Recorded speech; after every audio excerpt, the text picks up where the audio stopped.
Yeah, welcome in the BGN Radio Instant Reaction Show, meaning you out there reaction to yet again another Philadelphia Eagles victory. And for the first time in what seems to be a long time, they do it at home and emphatic at one point.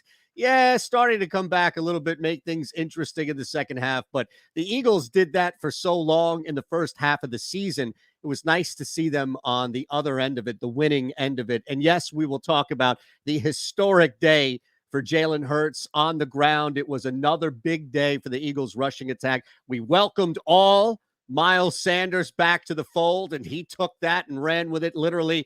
The defense, we have things to talk about the defense, especially with the coaching staff on both ends, but it was the first home victory of the season. And for so much about this team turning a corner and for so much about growth and watering a plant to just watching this team in front of our eyes from Jalen Hurts and Devontae Smith and others grow up overnight in this league. It was nice, and you could see it out there. It was palpable. It definitely bled through the TV screen. And for anybody in this city and beyond who has been to a Philadelphia Eagles game, and Jess, of course, knows it often, being at pretty much every one of them.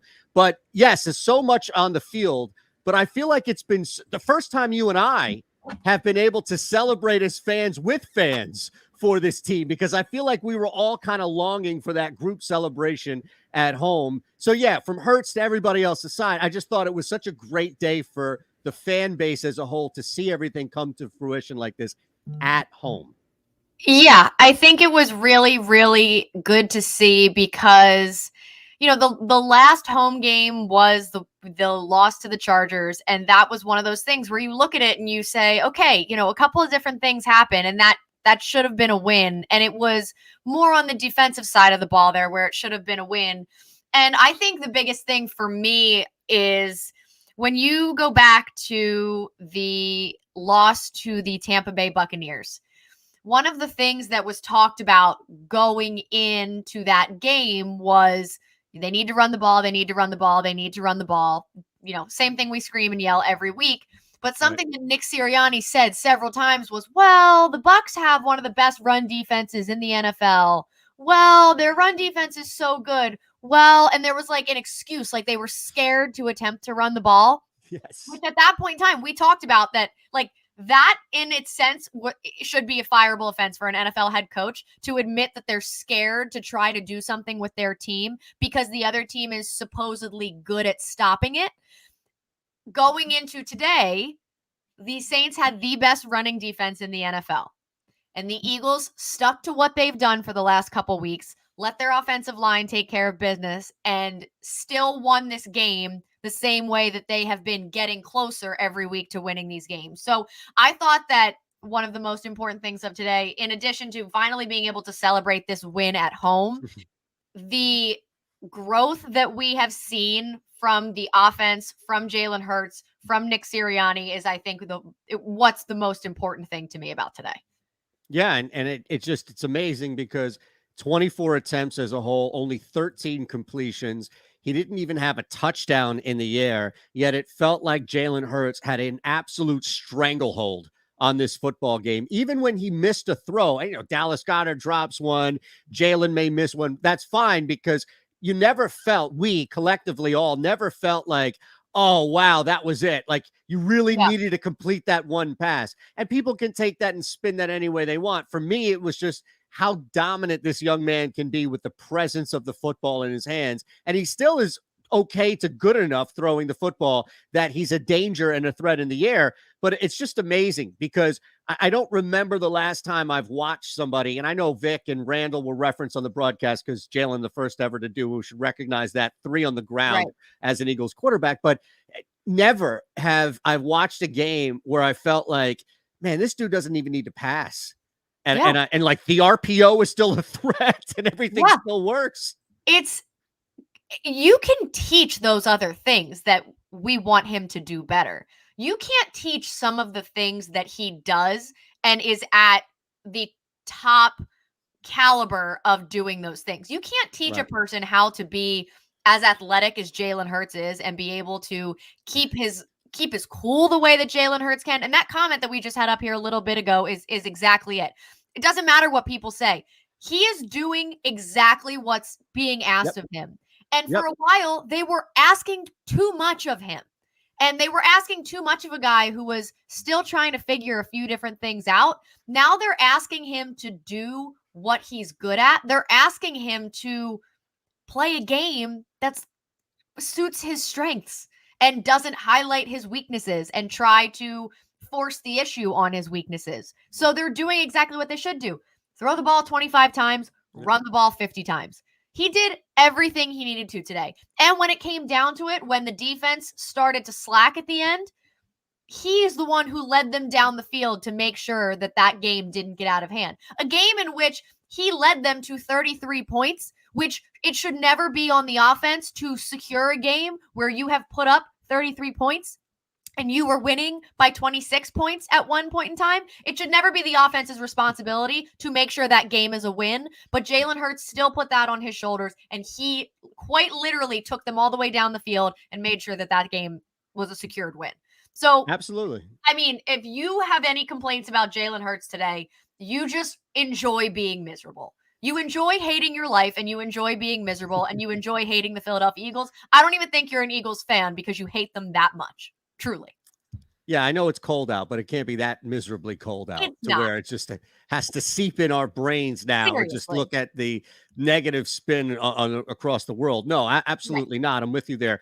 And I think, look, I think you make a good point, Jess, honestly, about where Hurts is and being asked to the comment, Patrick, on there. We think everybody will hit a bunch, including Mondays there with J-Jaw. We have to recognize every single accomplishment today. If it's Jalen Hurts being the first Philadelphia Eagles quarterback to rush for 3 touchdowns, or J-Jaw with his first catch. Absolutely. But I think what's happened here, and I know that the Saints were down, not as bad as the Broncos, although they were down 3 offensive linemen. The difference, though, is that this Eagles team earlier in the season would have found a way to lose to one of these 2 teams. Yes. The difference now is Detroit, Denver, and New Orleans. I don't care if Trevor Siemian, doesn't matter, because you still have to go out there and, to your point, put up points. You still have to go out there, stick to a game plan, be opportunistic on defense, take advantage of the fact that you have a bad quarterback and not an Alvin Kamara out there. Linemen are down. They get credit for that. And I think so much of this has been frustration year in and year out because they may lay an egg or they may have a stinker there. Right. Reality is the Chargers bled them out at home with still a really good offense, right? But these other 3 teams, they beat the shit out of them. And that's exactly what Jalen Hurts is being asked to do, what he's in front of him. So is this team. And I love the fact that they're beating. This is like a college game where you have like a 28-point spread and you just see your team run up and you love it. You just want to see them beat the teams that they should beat. You want to see them play the way that they should play. You don't want to see stupidity. You don't want to see regression. You don't want to see mistakes in and out. You don't want to be the Detroit Lions. Essentially what you don't want to do. You don't want to be one of these teams. You don't want to be in the same conversation as the Miami Dolphins, as the Jacksonville Jaguars, as the New York Jets. You don't want to be in that conversation. Like, for a couple weeks in there, the Eagles were included in that conversation. They were one of those teams in that group. You don't want to be a team in that group because they don't belong in that group.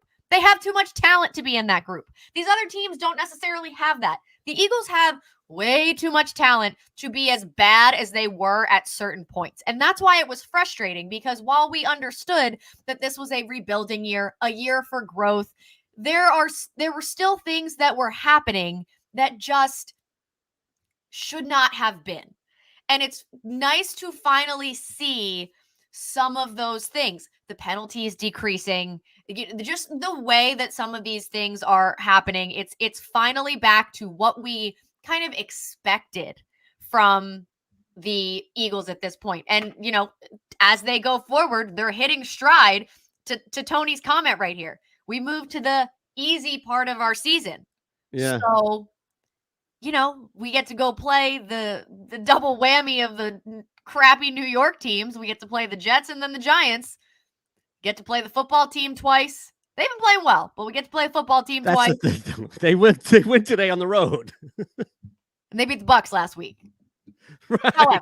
However, the Eagles still have more talent than they Sure currently they have. do. Now that's assuming that Darius Slay is okay going forward, because we talked about this in the beginning of the season. Once you get into any sort of backup situation in that secondary, especially, send Cooked. help. Send Yep. help Cooked. immediately. um, You're and SOS. that's frightening. But going into this back end of the season, these are the Eagles can make their own push here, and they don't have to necessarily worry about other teams losing and doing certain things. They win enough games that they might be able to squeak into that wild card, because the season's still wide open right now across the board.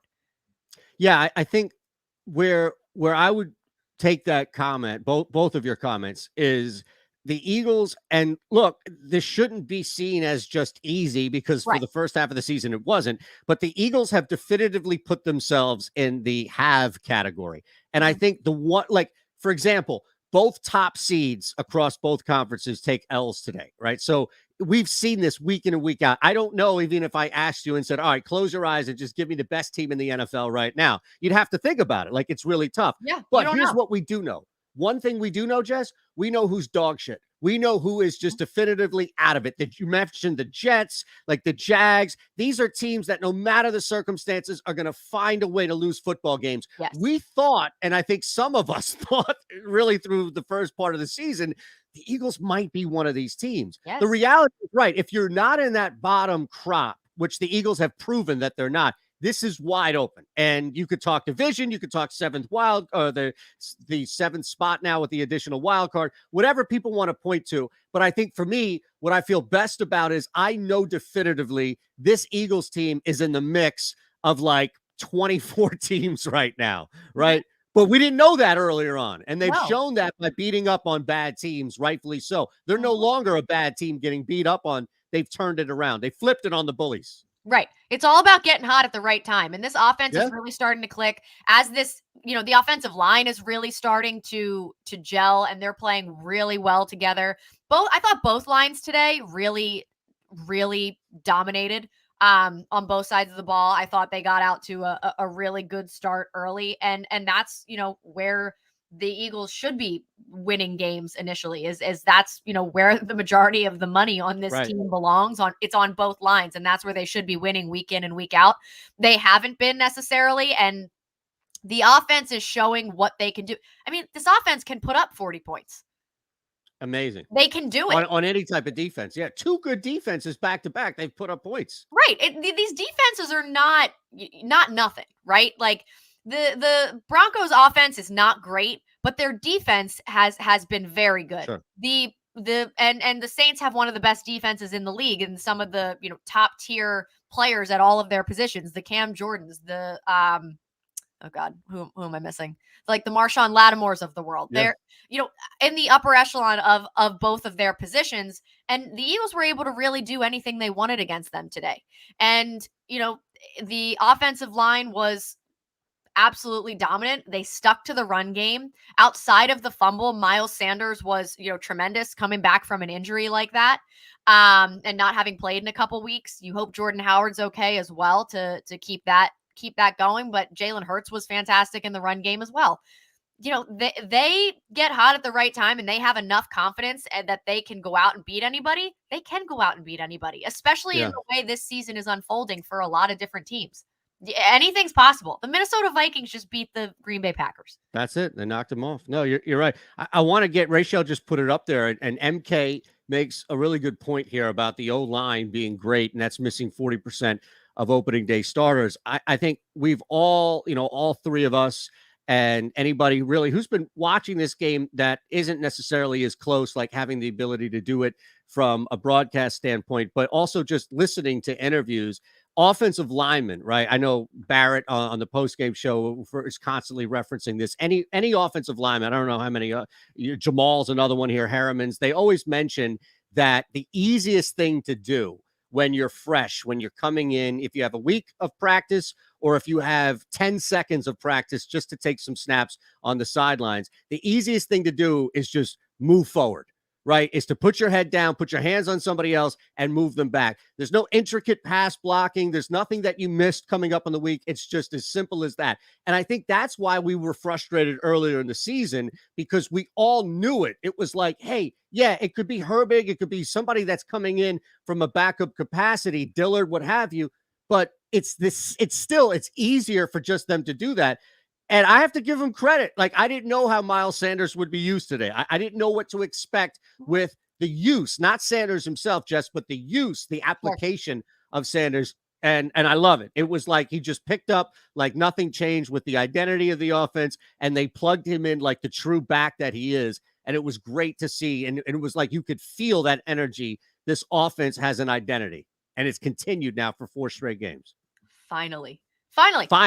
It's what we've been asking for. I know. We talked about it so much earlier in the season that week in and week out, we didn't know what kind of team we were going to see from the offensive side of the ball. And, that might have just been trying to figure it out on their own. And I get that. And that was, again, we talked about it a lot.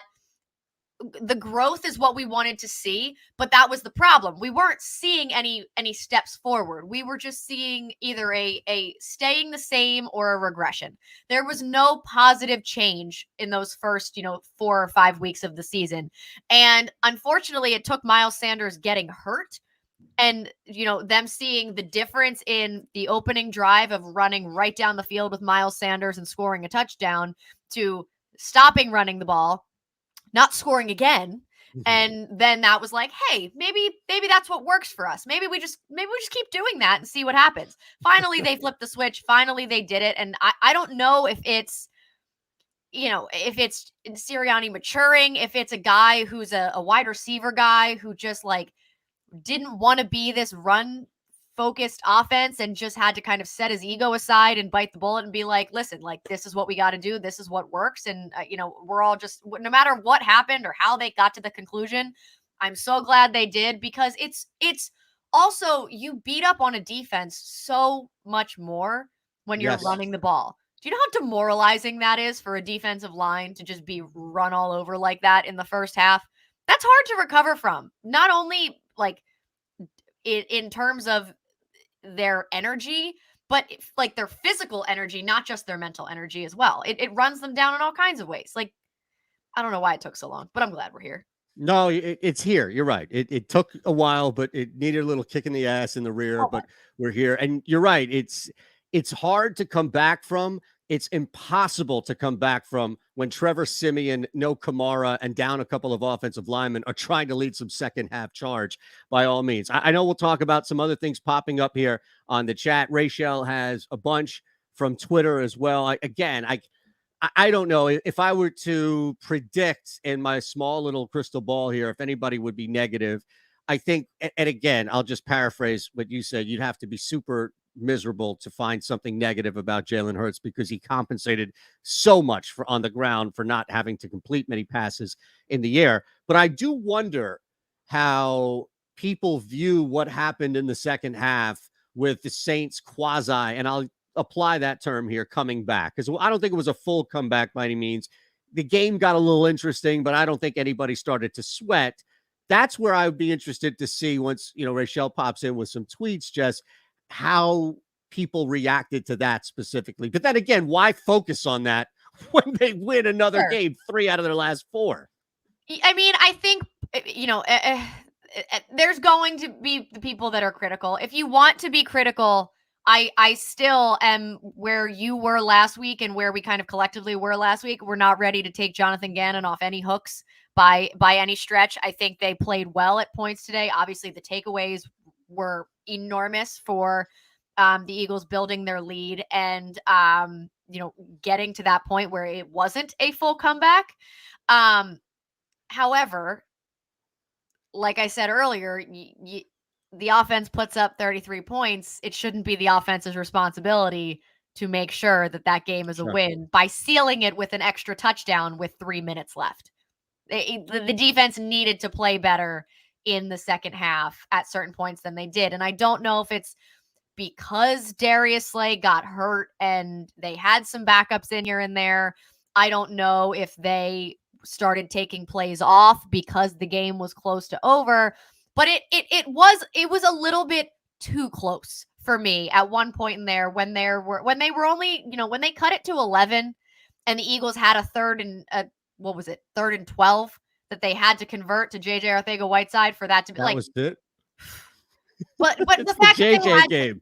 that a 3rd and 12 when they were up 33-7 at one point, there's a 3rd and 12 with 4 minutes left. And that's what the game is relying on, is Jalen Hurts making a play on a 3rd and 12 with 3 minutes left in the fourth quarter after putting up 33 points. Like, that to me is extremely frustrating still, and that bothers me. I'm not going to let it ruin my happy mood over the win, Sure. but I still have my bones to pick with Jonathan Gannon and the defense and the way that they operate at some points. It's just really frustrating to me. So I'll give you, I think there was one small example of Sirianni, like, I can't help myself. And then that was the long extrapolated version of I can't help myself with Gannon, who Right. clearly the defense reverted back to what we've been trying to move away from and seeing, here talking about it, us moving away from it, but what we've been hoping that the team would move away from on the field. But Sirianni had the wildcat moment on the goal line. It was kind of just like, all right, dude, like, you've got so many things running for you, working well for you. Just chill out. Just take a second and chill out. Just go back to what's working. But yeah, on the other side of it, it did feel like it was players once again in the second half kind of catching up and bailing out the defensive play calling, or at least strategy is probably a better way to put it. Sure. And that is frustrating. That is frustrating, because you're not, and I saw Patrick as far as, going up and smashing another number one rush defense. Absolutely. They deserve credit for that. But let's look, you've had Jared Goff, you've had Teddy Bridgewater, you've had Trevor Siemian. The only other guy was Justin Herbert. It's not an excuse. It's not a reason. I'm not saying anything negative to even balance what happened. What I am saying is there are going to be opportunities for teams that are not led by those guys who, if the Eagles are up on, it's going to make it a lot more difficult for this defense than Trevor Siemian or even Teddy Bridgewater, who's just not built to come from behind. Right. And they go soft when they get a lead. And they started off the game so unbelievably aggressive. They've not been known for their blitzes this year. They were calling a lot of blitzes, and they were working. Things were working out really well for them. And they were playing really well, really aggressive. They were getting them off the field quickly. They were getting the only time the Saints were able to score was, when Miles Sanders fumbled on the 15. So other than that, without that, they might not have been able to score in the first half of this game. Who knows? But the fact that they then, instead of continuing that aggression to just like put their foot on their throat and just go for the jugular, why are you just going soft? And you're absolutely right. Guys that aren't Jared Goff or Trevor Siemian, they are going to capitalize on that soft mistake by Jonathan Gannon. So again, it's same thing with the Sirianni point last week with the challenge randomly. It's like, I understand you were winning by a lot and it really doesn't matter that much. But if it did come down to that being a make or break moment in the game, I can't rely on you. That's just yeah. No, I'm with you. I think we all have that underlying feeling. All right, Rachel, speaking of underlying feeling, what's it like out there in the social media streets? It's not bad at all. A lot Good. of the negative tweets are towards Rager. So I think we saw that coming. But other than like the Rager tweets that I've been seeing so far, like no more Rager, second half woes, Rager out of town, stuff like that. Everything else, for the most part, has been pretty positive. So that's a good thing to note of. I'm sorry. No, I saw somebody commented here, Volnick, and it says, "What the hell is going on? Are we a good team again?" And majority of the tweets are talking about like building on our performance and getting stronger, getting better. Good. So that's a good feeling. It is. That's a great feeling. That is. And I know Twitter, and it's just it's an area that it's easy to focus on. Like if a pie chart has 3% negativity, to focus on that. But are people really, if you only had 3 words to use on a tweet in response to today, is Rager out of town really what you want to focus on out of every other thing that we saw? And again, like, I don't know. Like, we have this Looking for conversation every reasons week. to be miserable. That's what Why it are you Is that even it? an Eagles fan at this point? You have to be just the most miserable human being on planet Earth. It's not a good time here a lot, okay? It happens. Why are you still here if you just Yes. like Right. You have to find reasons for joy. Like this person said, seriously? there's always an okay guy that's not going to be satisfied with their performance. And I think those Rager tweets, the Totally. 3 of them that I saw, that's exactly what it was. They Totally. just can't be satisfied. But everything else was like, Hurts keeps improving, young offense maturing, a great team win. Everything else was pretty like encouraging, pretty positive. So the juke that Hurts had, that was like a lot of Oh, responses were on Lots, that. lots of tweets about ankles. Yes, the About ankle. breaking ankles. They're my favorite. so Uh, here's my question to both of you, and of course to everyone else out there as well. If you're hanging with us, hit that thumbs up button and make sure you're subscribed to what we're doing here on the BGN Radio Instant Reaction Show. But I think, and this is not like some deep question that you're gonna have time or need time, I should say, to answer, but I feel like we're at the point now where no shade to Lamar, no shade to Josh Allen, but Jalen Hurts is as dangerous as anybody in the NFL with the football. That's, I think, a statement that's viable, right? Believable. Yes. Like, can we sink our teeth into that collectively? Teeth Yeah. is plural as teeth. Sorry. Yes. Teeth. And I was literally just having this conversation and with somebody, and they were explaining like the difference. Whereas, like, if you look at Jalen Hurts compared to like Lamar is smaller. You know, Jalen Hurts, like he draws that contact, like he's an aggressive player, like he wants all the smoke. So I think that's also something that we're seeing when it comes to the different type of playing styles. Like he's not afraid of it. So, and he's a bigger player, so he's gonna take it and keep it pushing. Like he'll be ready to bulldoze over some of these defending players. So it's kind of like he knows what he's doing. Lamar's a poor man's Jalen Hurts. That's funny. Oh, See, I didn't want to start. That guy, right? Lamar still got an MVP under his belt. Let's, yeah, Right. oh. You know, I mean, that's, I you notice- agree, but yeah. Oh, That's why I said as good as anybody. I didn't want to just come out there and definitively say, all right, move over Lamar, move over Josh Allen. I mean, those guys are pretty damn good with yeah. the football and can throw the football Mhm. exceptionally well. But look, I think having the ability, it's no longer saving him. It's no longer bailing him out. There was no need to throw the ball 30, 35 times today. So this wasn't even balancing anything out. It just shows how much of a weapon he is, and just how honestly, every time he cut, I'm surprised if he doesn't gain 10 yards when he tucks it. It's gotten to that point where I'm like, wow, he didn't gain 10 yards. That's insane. See, I disagree. I think Jalen Hurts is way more athletic than Lamar Jackson. He looked like, Yeah. I just think I don't know if it's Jalen's approach and the composure that he always has, and that just might be what he just has this persona about him as well that I don't know, like I exactly what you were saying, Rachel. He's never scared of the moment. Not that I think Lamar is, but he wants all of the contact. Yeah. He wants even just something as simple as that second rushing touchdown where he came in and just like tucked the ball over a little bit, just and like tapped his toes in, threw that ball over just a little bit and was like, I'm in, and like looked at the official that was like right here, and he was like, and just like saw himself out and waited. So I don't know. I just think I do think that Jalen Hurts is a little bit more athletic than Lamar. I think Lamar still has a leg up on Jalen in a couple different areas, but I think Jalen's a little bit more athletic than Lamar.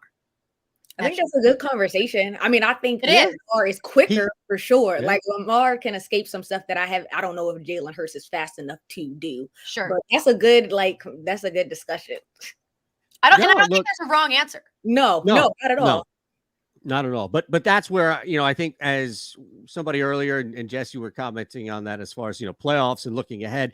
The reality is that the Philadelphia Eagles have put themselves in a position in the last month or so to where they're in a legit conversation about having a good year. And people can define good however they want. They should feel great about what happened yet again, especially since this sucker happened at home. But they're really in a legit conversation about having a good year, about getting back to 500, about fighting for that wild card spot, about putting pressure on Dallas atop this division. And that doesn't happen if guys don't make plays. And it was exceptional to see that by all means. So, we've got a lot, I think, to look at, be thankful for, if I can use the oldest cliche and cheesiest line out there ahead of Thanksgiving holiday here. But, we wind down here, and I think there's a lot to really feel good about. Jalen Reagor stuff aside, if JJ Arcega-Whiteside can make an impact, then anybody can make an impact. And that should be the positive note to the kids moving forward, right? Shout out to the Eagles for not ruining Thanksgiving for me. Yes. I don't have to have a shit week. Too. That's what we celebrate. Yeah. Beautiful. Absolutely. I can go in. We can, pray for Dallas to lose on Thursday. And you know what? That'll just be the greatest Thanksgiving week ever. It'll be great. I love it. I love it. Although, who the hell are they playing this week? Anybody know? Dallas? Yeah. Today they're playing. Thanksgiving. The Chargers, is it? No, Raiders. That's right. It's the Raiders. They're hosting the Raiders Thanksgiving night. Oh, so apparently I'm going to be a Raiders fan this week. Well, yeah, absolutely. We all are at this point. And you know what? We're all Eagles fans again. That's the best. In case anyone forgot. I kid. All right. Thank you all for hanging with us. Again, make sure you hit that thumbs up button and subscribe here. Jess, Rachel, you all have a fantastic extended, hopefully, holiday weekend. You all out there as well. Go Birds. Enjoy it. It's another victory, and it was at home. This one was for you out there. We'll see you again next week.